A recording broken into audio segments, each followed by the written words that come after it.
ലക്ഷ്യം അട്ടിമറിയോ? കോൺഗ്രസിനുള്ളിൽ അസാധാരണമായിട്ടുള്ള സാഹചര്യമാണ് ഇപ്പോൾ നിലനിൽക്കുന്നത്. കൃത്യം 2 മാസം UDF സർക്കാർ ഭരണം പിന്നിടുമ്പോഴാണ് ഇത്തരമൊരു അസാധാരണ നീക്കം കോൺഗ്രസിന് അകത്ത് ഉരുണ്ടുകൂടിയിരിക്കുന്നത്.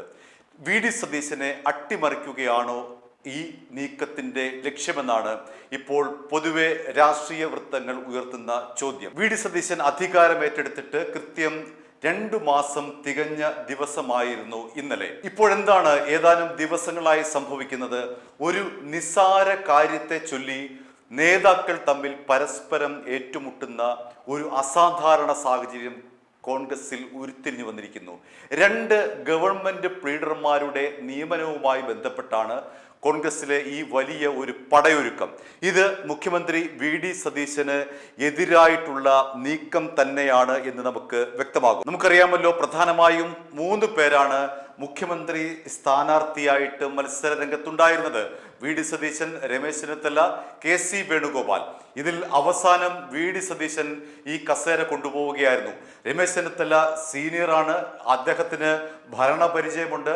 KC വേണുഗോപാലിന് MLA-മാരുടെ ഭൂരിപക്ഷമുണ്ട്, പ്രവർത്തകരുടെ പിന്തുണയുണ്ട്. ഇതെല്ലാം ഉണ്ടായിട്ടും VD സതീശനാണ് ഏറ്റവും അവസാന ലാപ്പിൽ മുഖ്യമന്ത്രി കസേരയിലേക്ക് എത്തിയത്. അന്നു മുതൽ തന്നെ VD സതീശന് എതിരായി രമേശ് ചെന്നിത്തലയും KC വേണുഗോപാലും കരുക്കൾ നീക്കുന്നുണ്ട് എന്നുള്ള വലിയ തോതിലെ വിമർശനങ്ങൾ ഉയർന്നിരുന്നു. എന്നാൽ ഇത്രയും രൂക്ഷമായിട്ടുള്ള ഒരു നീക്കം ഇത് ആദ്യമായിട്ടാണ്. കോൺഗ്രസിൽ അസാധാരണമായിട്ടുള്ള ഒരു നീക്കമാണ് ഇപ്പോൾ നടക്കുന്നത്. ഒരു നിസ്സാരമായ ഒരു വിഷയത്തെ ചൊല്ലി, ഗവൺമെന്റ് പ്ലീഡറിന്റെ ഒരു നിയമനത്തെ ചൊല്ലി KSUവിനെ മുൻനിർത്തി ആരാണ് ഇത്തരമൊരു നീക്കം നടത്തുന്നത് എന്നുള്ളതാണ് ഉയരുന്ന ചോദ്യം. സതീശൻ പക്ഷം ഉന്നയിക്കുന്ന പ്രധാനപ്പെട്ട ആരോപണം അലോഷ്യസ് സേവ്യറിന് പിന്നിൽ, അതായത് KSU സംസ്ഥാന അധ്യക്ഷനായിട്ടുള്ള അലോഷ്യസ് സേവ്യറിനെ മുൻനിർത്തി KC വേണുഗോപാൽ പക്ഷമാണ് ഇത്തരമൊരു നീക്കത്തിന് പിന്നിലെന്നാണ്. അതിന് കൃത്യമായിട്ടുള്ള ചില യുക്തിഭദ്രമായിട്ടുള്ള തെളിവുകൾ നമ്മുടെ മുന്നിലുണ്ട്. ഇവിടെ VD സതീശനോട് മാധ്യമങ്ങൾ ചോദിച്ചു, ഈ ഗവൺമെന്റ് പ്ലീഡർ സ്ഥാനത്തേക്ക് ആര് പറഞ്ഞിട്ടാണ് ഇത്തരമൊരു നീക്കം? ഇങ്ങനെ ഒരു നീക്കത്തെ KSU എതിർക്കുന്നുണ്ടല്ലോ. ജിയോണ ജെയിംസിനെയും VD ശരത്തിനെയും നിയമിച്ചതിന് പിന്നിൽ ശരത്ത് ABVP പശ്ചാത്തലമുള്ളയാളാണ്, ജിയോണ SFI പശ്ചാത്തലമുള്ളയാളാണ്. ഈ 2 പേരെ KSU എതിർക്കുന്നുണ്ടല്ലോ എന്നുള്ള മാധ്യമപ്രവർത്തകരുടെ ചോദ്യത്തിന് VD സതീശൻ ഉത്തരം പറഞ്ഞത്, അങ്ങനെ KSUവിന്റെ ഏതെങ്കിലും ഒരു യൂണിറ്റ് കമ്മിറ്റി തീരുമാനിക്കുന്നതല്ല ഗവൺമെന്റ് പ്ലീഡറിന്റെ നിയമനം, മറിച്ച് അത് സർക്കാരിന്റെ വളരെ ഉത്തരവാദിത്തപ്പെട്ട നിയമനമാണ്, അത് സർക്കാർ നടത്തിയിരിക്കുന്നു എന്ന് VD സതീശൻ പറഞ്ഞുപോയി. VD സതീശന്റെ ഈ പ്രസ്താവനയ്ക്ക് തൊട്ടു പിന്നാലെ കൃത്യമായിട്ടുള്ള ഒരു ആസൂത്രണം നടന്നിട്ടുണ്ടോ എന്നുള്ള രീതിയിലാണ് പിന്നീടുള്ള പ്രതികരണം വന്നത്. വളരെ പെട്ടെന്ന് തന്നെ KSUവിന്റെ സംസ്ഥാന അധ്യക്ഷൻ മുഖ്യമന്ത്രിക്ക് മേൽ ചാടി വീഴുന്നു. മുഖ്യമന്ത്രിക്ക് മേൽ പിന്നീട് വരുന്നത് KSUവിന്റെ ജില്ലാ തലത്തിലുള്ള നേതാക്കൾ ചേരി തിരിഞ്ഞുള്ള അടിയായിട്ടാണ് നമ്മൾ കാണുന്നത്. എറണാകുളം ജില്ലാ കമ്മിറ്റി മുഖ്യമന്ത്രിക്ക് അനുകൂലമായി വരുന്നു, മറ്റൊരു നേതാക്കൾ മുഖ്യമന്ത്രിക്കെതിരെ ഫേസ്ബുക്കിൽ വരുന്നു. നേതാക്കളാകെ തന്നെ KSUവിൽ ചേരി തിരിഞ്ഞ് മുഖ്യമന്ത്രിക്ക് എതിരായി വരുന്ന അസാധാരണമായ സാഹചര്യമാണ് രൂപപ്പെട്ടിരിക്കുന്നത്. ഒപ്പം KC വേണുഗോപാൽ KSUവിനെ അനുകൂലിച്ചു കൊണ്ടുവരുന്നു, രമേശ് ചെന്നിത്തല KSUവിനെ അനുകൂലിക്കുന്നു, VM സുധീരൻ KSUവിനെ അനുകൂലിക്കുന്നു, ജിൻഡോ ജോൺ അനുകൂലിക്കുന്നു. KSU സംസ്ഥാന അധ്യക്ഷനായിട്ടുള്ള അലോഷ്യസ് സേവ്യറെ തേവര SH കോളേജിൽ വെച്ച് മുഖ്യമന്ത്രി അവഗണിക്കുന്നു. നേരത്തെ കൂടിക്കാഴ്ചയ്ക്ക് അലോഷ്യസ് സേവ്യർ VD സതീശനോട് അനുമതി തേടുന്നു, ആ അനുമതിയും VD സതീശൻ നിഷേധിക്കുന്നു. അങ്ങനെ VD സതീശൻ തള്ളിക്കളഞ്ഞ അലോഷ്യസ് സേവ്യറിനെ ചേർത്തു പിടിക്കുകയാണ് ഇന്നലെ VM സുധീരൻ ചെയ്തത്. അതായത് VD സതീശന് എതിരായി നിൽക്കുന്ന അലോഷ്യസ് സേവ്യറെ പരസ്യമായി ചേർത്തു പിടിക്കുകയായിരുന്നു തിരുവനന്തപുരത്ത് നടന്ന ഉമ്മൻചാണ്ടി അനുസ്മരണത്തിൽ VM സുധീരൻ ചെയ്തത്. അത് കൃത്യമായി തന്നെ VD സതീശനുള്ള മെസ്സേജാണ്. ശ്രീ അലോഷ്യസ് ഇവിടെ സന്നിഹിതരായിട്ടുള്ള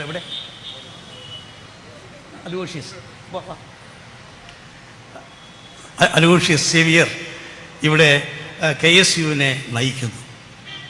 ആരുടെ മുമ്പിലും നിലപാടുകൾ വ്യക്തമാക്കാനുള്ള ആർജവം അതാണ് കേരള വിദ്യാർത്ഥി യൂണിയൻ്റെ യൂത്ത് കോൺഗ്രസിൻ്റെ ഏറ്റവും വലിയ പ്രത്യേകത. ആർജവമായി തുടർന്നു പോവുക. ഇടയ്ക്ക് ചില പ്രയാസങ്ങളൊക്കെ വരും, അതൊന്നും അത്ര ഗൗരവമായി എടുക്കരുത്. അതൊന്നും ഒരു പാർട്ടിയെ സംബന്ധിച്ചിടത്തോളം ഒരു ചർച്ചാ വിഷയമേ അല്ല. അതൊക്കെ സ്വാഭാവികമാണ്, അതിൻ്റെ പ്രവർത്തന രീതി മാത്രമാണ്. പക്ഷേ ക്ഷമാപൂർവം കാര്യങ്ങൾ ശ്രമിക്കുക, പരിഹാരമുണ്ടാകാൻ ശ്രമിക്കുക. പരിഹാരമുണ്ടായില്ലെങ്കിൽ ക്ഷമാപൂർവം അത് ഉൾക്കൊള്ളുക, അതിനുവേണ്ടി അതിൻ്റേതായ തലത്തിൽ പ്രവർത്തിക്കുക. ആ കേരള വിദ്യാർത്ഥി യൂണിയനും യൂത്ത് കോൺഗ്രസും നടത്തിയ ആ പ്രവർത്തന പശ്ചാത്തലം അത് കേരളത്തിലെ, ഇന്ത്യയിലെ തലമുറകൾക്ക് ഒരു മാതൃകയായിരുന്നു. അലോഷ്യസ് സേവ്യറിനെ സംരക്ഷിക്കാൻ ഞങ്ങളുണ്ട് എന്നുള്ള മെസ്സേജാണ് VM സുധീരൻ നൽകിയത്. ആ മെസ്സേജ് തന്നെയാണ് ഇന്നലെ KC വേണുഗോപാലും രമേശ് ചെന്നിത്തലയും നൽകിയത്. അലോഷ്യസിന് ഒപ്പം ഞങ്ങൾ നിൽപ്പുണ്ട് എന്നുള്ളതാണ് കൃത്യമായി തന്നെ KC വേണുഗോപാലും രമേശ് ചെന്നിത്തലയും VM സുധീരന് പിന്നാലെ നൽകിയ പ്രതികരണങ്ങൾ. അവരുടെ പ്രതികരണങ്ങൾ കേൾക്കാം. KC പ്രസിഡന്റും ഇന്നലെ വലിയ സങ്കടം പറഞ്ഞു, തനിക്ക് വലിയ സങ്കടം ഉണ്ടായി, മുഖ്യമന്ത്രി മൈൻഡ് ചെയ്തില്ല എന്നുമായി ബന്ധപ്പെട്ട് KSUക്കാരെ പാടെ അവഗണിക്കുന്ന നിലപാടിലേക്ക് കാര്യങ്ങൾ പോവുകയാണോ? ഞാൻ KSUവിൻ്റെ പ്രസിഡൻ്റായിരുന്ന ആളാണ്. അപ്പോൾ KSU പ്രവർത്തകർക്ക് സന്തോഷകരമല്ലാത്ത എന്തെങ്കിലുമൊക്കെ കാര്യങ്ങൾ നടന്നിട്ടുണ്ടാകുമോ എന്ന് എനിക്കറിയില്ല. ചിലപ്പോൾ നടന്നിട്ടുണ്ടാവുമായിരിക്കും. പക്ഷെ എനിക്ക് അവരോട് ഉപദേശിക്കാനുള്ളത്, ഇത്തരം സന്തോഷകരമല്ലാത്ത കാര്യങ്ങൾ പലതും നടന്നാൽ അത് ബന്ധപ്പെട്ട വേദികളിലും അതുപോലെ തന്നെ നേതാക്കളിലും അറിയിച്ചിട്ട് പരിഹരിക്കാൻ അവർ പരിശ്രമിക്കണം എന്നാണ് എനിക്ക് അവരോട് നിർദ്ദേശിക്കാനുള്ളത്. കാരണം ഈ ഗവൺമെൻറ് കേരളത്തിലെ കോൺഗ്രസ്സുകാർ മാത്രമല്ല, ജനങ്ങളാകെ പ്രതീക്ഷിച്ച് അധികാരത്തിൽ വന്നൊരു ഗവൺമെൻറ്റാണ്. അത്രയേറെ ബഹുമതി നൽകി തിരഞ്ഞെടുത്തൊരു ഗവൺമെൻറ്റാണ്. ഒരുപാട് പ്രതീക്ഷകൾ ഗവൺമെൻറ്റിലുണ്ട്. അപ്പോൾ അതിനിടയിൽ നമ്മുടെ ഭാഗത്തു നിന്ന് തന്നെ അലോസരങ്ങൾ ഉണ്ടാകുന്നതിനോട് ഞാൻ യോജിക്കുന്നില്ല. അവർക്ക് വിഷമങ്ങൾ ഉണ്ടാവും ചിലപ്പോൾ, അതിനകത്ത് അവർ ഞാനൊരു കുറ്റപ്പെടുന്നില്ല. ആ വിഷമങ്ങൾ പരിഹരിക്കാൻ പാർട്ടി ശ്രമിക്കും. പാർട്ടി ശ്രമിക്കും. അവരുടെ പ്രശ്നങ്ങളും പരാതികളും ഒക്കെ തന്നെ പരിശ്രമിക്കാൻ പാർട്ടി ശ്രമിക്കും, ഗവൺമെന്റ് ശ്രമിക്കും. KSUക്കാർക്ക് അഭിപ്രായം ഉണ്ടെങ്കിൽ അത് പറയുന്നതിൽ തെറ്റൊന്നുമില്ല. അവർ അഭിപ്രായങ്ങൾ പണ്ടും പറഞ്ഞിട്ടുണ്ട്, അവർ പറയുന്നതിൽ തെറ്റൊന്നുമില്ല. പക്ഷേ അങ്ങനെയുള്ള പ്രശ്നങ്ങളൊന്നും കോൺഗ്രസിലില്ല. നിങ്ങൾ മനസ്സിലാക്കണം. ഏറ്റവും CPM തമ്മിലുള്ള തർക്കവും വെച്ച് നോക്കുമ്പോൾ കോൺഗ്രസിനകത്ത് എന്ത് തർക്കമാണ്? അങ്ങനെ എന്തെങ്കിലും തർക്കങ്ങളോ പ്രശ്നങ്ങളോ ഉണ്ടെങ്കിൽ ഞങ്ങൾ ഇതിന് പരിഹരിക്കും. ഇത് ഏറ്റവും കൂടുതൽ പ്രശ്നം ഇടതുമുന്നണിയിലാണ്. അത് നിങ്ങളാരും കാണുന്നില്ലല്ലോ. ഇടതുമുന്നണിയിലുള്ള പ്രശ്നങ്ങൾ പരിഹരിക്കാൻ പോലും കഴിയാത്ത അവസ്ഥയിലാണ്, മുന്നണി കൂടാൻ പോലും കഴിയാത്ത അവസ്ഥയിലാണ്. ഇത്തരം പ്രശ്നങ്ങളൊന്നും കോൺഗ്രസിലില്ല. KSU ആൾക്കാർക്ക് എന്തെങ്കിലും പരാതി ഉണ്ടെങ്കിൽ തീർച്ചയായിട്ടും അവരുടെ പരാതി പരിഹരിക്കും, പരിശോധിക്കും. അത് മുഖ്യമന്ത്രി തന്നെ മുൻകൈ എടുക്കുമെന്നാണ് എന്റെ വിശ്വാസം. അങ്ങനെയൊന്നുമില്ല. അപ്പൊ ഞങ്ങളെയൊക്കെ നൂറുകണക്കിന് ആളുകളാണ് അങ്ങനെ അതിന്റെ ഒന്നും അതൊന്നുമില്ല. മുഖ്യമന്ത്രി എല്ലാവർക്കും കാണാം. ഞാൻ ഇവിടുന്ന് രാവിലെ വന്ന് 7 മണി മുതൽ എല്ലാവരും കാണുക. അങ്ങനെ ശരിയായോ? അല്ല, KSUക്കാർക്ക് അഭിപ്രായം ഉണ്ടെങ്കിൽ അത് പറയുന്നതിൽ തെറ്റൊന്നുമില്ല. അവർ അഭിപ്രായങ്ങൾ പണ്ടും പറഞ്ഞിട്ടുണ്ട്, അവർ പറയുന്നതിൽ തെറ്റൊന്നുമില്ല. പക്ഷെ അതിന് ചില രീതികളുണ്ട്. അത് മുഖ്യമന്ത്രിയെ കണ്ടവർക്ക് പറയാൻ കഴിയുന്ന കാര്യമാണ്. മുഖ്യമന്ത്രിയെ കണ്ടാൽ കാര്യങ്ങൾ പറഞ്ഞാൽ അത് അദ്ദേഹം ഉൾക്കൊള്ളുമല്ലോ, ഉൾക്കൊള്ളാതിരിക്കില്ലല്ലോ. അത് അദ്ദേഹം മാത്രം, ഞങ്ങളൊക്കെ ഉൾക്കൊള്ളുമല്ലോ. ഏതായാലും നിങ്ങൾ വിചാരിക്കുന്ന പോലെ യാതൊരു പ്രശ്നവുമില്ല. പ്രശ്നങ്ങൾ കൂടുതലുള്ളത് LDFിലാണ്. നിങ്ങൾ ആ കാര്യങ്ങൾ ജനങ്ങളോട് പറഞ്ഞു. നേരത്തെ കരുണാകരന്റെ ഭരണകാലത്തും AK ആന്റണിയുടെ ഭരണകാലത്തും ഒക്കെ തന്നെ ഇത്തരം ഗ്രൂപ്പിസങ്ങൾ ഉണ്ടായിരുന്നു. ഗ്രൂപ്പിസങ്ങൾ തന്നെയാണ് കോൺഗ്രസിനെ തകർത്തത്. എന്നാൽ അന്നൊക്കെ കോൺഗ്രസിനകത്തെ ഉൾപോരുകൾ പരിഹരിക്കാനായി ഹൈക്കമാൻഡ് ഉണ്ടായിരുന്നു. ഹൈക്കമാൻഡ് വളരെ ശക്തമായിരുന്നു ആ കാലഘട്ടത്ത്. കരുണാകരന്റെ കാലത്തും AK ആന്റണിയുടെ കാലത്തും ഇത്തരം പരസ്യ പോരാട്ടത്തിന് അറുതി വരുത്താൻ വേണ്ടി ഹൈക്കമാൻഡ് കൃത്യമായി ഇടപെട്ടിരുന്നു. ഇങ്ങനെ പോര് ശക്തമാകുമ്പോൾ, ഗ്രൂപ്പ് പോര് ശക്തമാകുമ്പോൾ ഇരു കൂട്ടരെയും ഡൽഹിയിലേക്ക് വിളിപ്പിച്ച് അവിടെ വെച്ച് തന്നെ പ്രശ്നം സോൾവ് ആക്കി വിടുന്ന ഒരു സിസ്റ്റമായിരുന്നു നേരത്തെ കോൺഗ്രസിനുണ്ടായിരുന്നത്. ഇപ്പോൾ അത്തരമൊരു സംവിധാനം കോൺഗ്രസിനില്ല. ഹൈക്കമാൻഡ് ദുർബലമായിരിക്കുന്നു, വളരെ ദുർബലമായിരിക്കുന്നു ഹൈക്കമാൻഡ്. മാത്രമല്ല, ഹൈക്കമാൻഡിന്റെ ഭാഗമായിട്ടുള്ള KC വേണുഗോപാൽ ഇവിടെ പക്ഷം പിടിക്കുന്നു എന്നുള്ള ഒരു പരാതിയും ശക്തമായി വന്നിരിക്കുകയാണ്. അങ്ങനെ ദുർബലമായ ഒരു ഹൈക്കമാൻഡ് ഉള്ളപ്പോഴാണ് ഇത്തരത്തിലുള്ള ചക്കളത്തി പോരാട്ടം നടത്തുന്നത്. ആ ഒരു പ്രശ്നം പരിഹരിക്കാൻ ഹൈക്കമാൻഡ് എന്ന് പറയുന്ന പഴയ ശക്തമായ സംവിധാനമില്ല, വളരെ ദുർബലമാണ്. രാഹുൽ ഗാന്ധി വളരെ ദുർബലനായിരിക്കുന്നു. അത് AICC ദേശീയ അധ്യക്ഷനായിട്ടുള്ള മല്ലികാർജുന ഖാർഗെ ദുർബലനായിരിക്കുന്നു. സോണിയാഗാന്ധി, പ്രിയങ്ക ഗാന്ധി ഇവരടങ്ങുന്ന ഹൈക്കമാൻഡിന് ഒപ്പം നിൽക്കേണ്ട KC വേണുഗോപാൽ ഇവിടെ പക്ഷം പിടിക്കുന്നു എന്നുള്ള വലിയ വിമർശനമാണ് VD പക്ഷം ഉയർത്തുന്നത്. ഇനി രണ്ടാമത്തെ കാര്യം, ഛിന്ന ഭിന്നമായി കിടക്കുകയായിരുന്നു കഴിഞ്ഞ 10 വർഷം കോൺഗ്രസ് എന്ന് പറയുന്നത്. കോൺഗ്രസിന്റെ സംഘടനാ സംവിധാനം ആകെ തകർന്ന് തരിപ്പണമായിരിക്കുകയായിരുന്നു.